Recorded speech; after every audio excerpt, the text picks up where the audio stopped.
This is an ultrasound study of a 35-year-old female with a history of ascites, protuberant abdomen, is HCV positive. What is seen is that the kidney is normal, both folds are clear, otherwise unremarkable. The liver shows fatty liver parenchymal changes, and the intrahepatic vessel margins are not that blurred to label it as a cirrotic liver. However, I will label it as a fatty liver. Now, this is the right hemidiaphragm. This is the right hemidiaphragm, and there is fluid in the pleural space, right pleural space. This is the fluid in the right pleural space, and from the subcostal region, you will see it in a better view. This is fluid in the right pleural space. This is the liver, and this is the transverse section of the kidney and liver surrounded by ascitic fluid. Okay, now in this, please do consider one thing while you are performing this scan, that you will be if you see fluid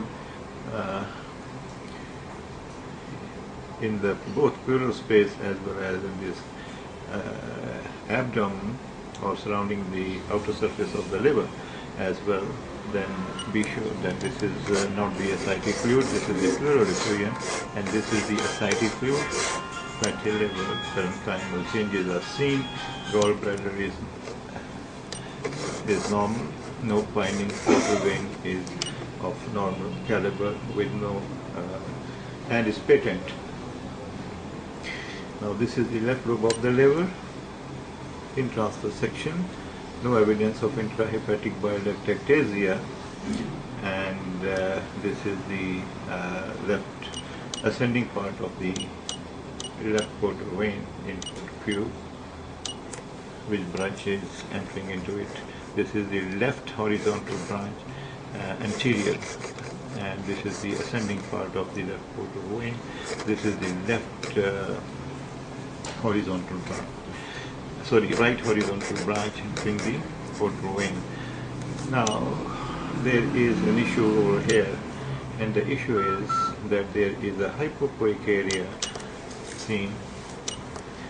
This is within this liver, measuring approximately 3.6 by 2.9 centimeters.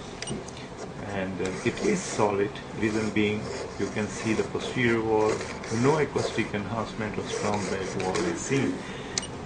This is, it appears from this angle to be relating to the segment 3 of the liver. Okay, now let's have a longitudinal section of the left lobe. Now you see that, let's see where is the caudate lobe. Do we see caudate lobe? Now this is the, in fact, the location of the caudate lobe, and this is the longitudinal section of the left lobe of the liver. This is the caudate lobe, and this is the IVC. You know, caudate lobe is bounded anteriorly by the ligamentum venosum. This is the ligamentum venosum. And this is, the IVC course is posterior to the caudate lobe. So this is the caudate lobe, and the caudate lobe is showing mass measuring approximately 5.0 into 2.1. This is also called, caudate lobe is also called segment 1 of the liver, and this area is representative of another solid focal lesion relating to the segment 3 of the liver. This is the liver, and this is the focal lesion.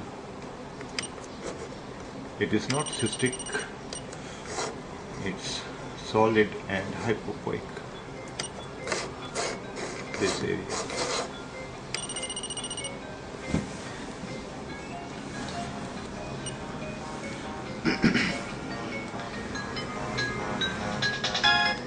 Now let's concentrate a bit on other areas. This is the aorta in longitudinal section. This is the spherimesenteric artery. Arising from it, we do not see any adenopathy, and this is the region of the porta hepatis. This one, no adenopathy over here. This is the IVC. Sorry. This is the portal vein. This is the portal vein, and here I'll show you the. Let's see the pancreas. This is the superior mesenteric artery transfer section. This is the aorta. This is the pancreas, the tail of the pancreas.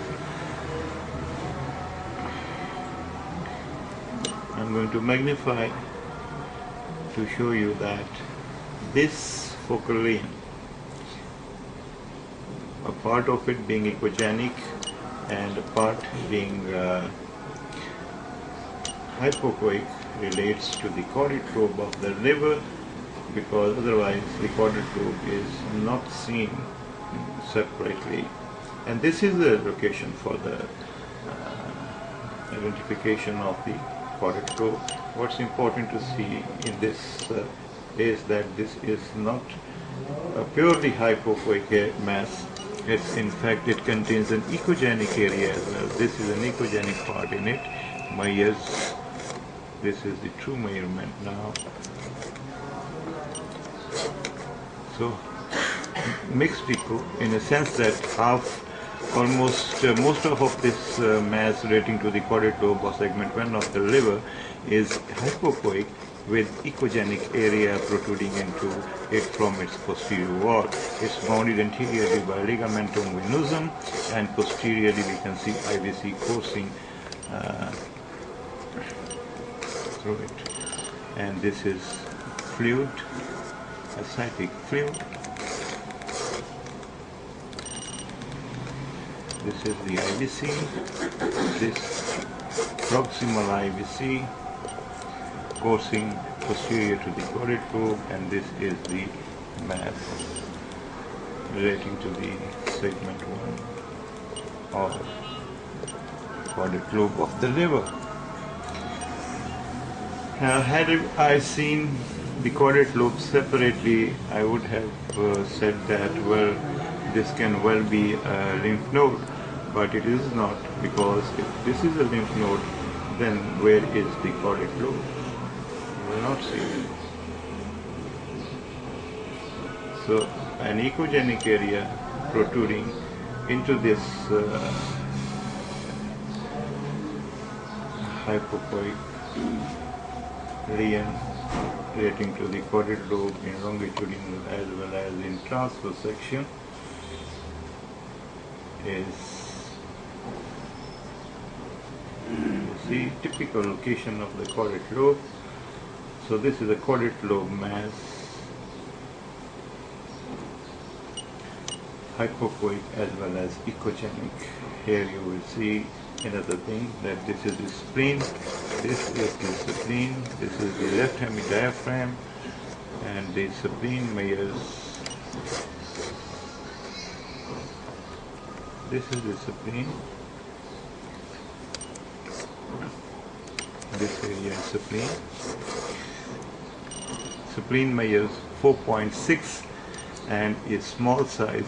Okay, let's make it 4.98 and 5.1. Up to 5 is the lowermost normal limit, except the limit of the spleen. So anyways, the spleen measures 5.1 centimeter, and this tissue, this area, echogenic area, is in fact the liver, and liver is seen hugging the spleen.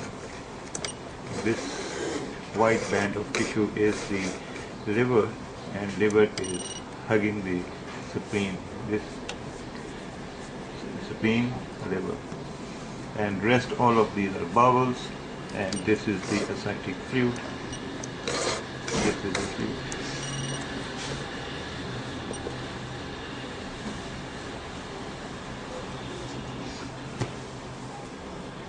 Now see that this is the pelvic region of the patient, and we see that this is the urinary bladder. There are floating echoes.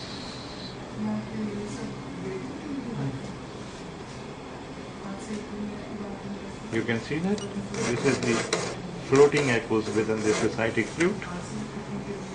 These are the bowels floating in it.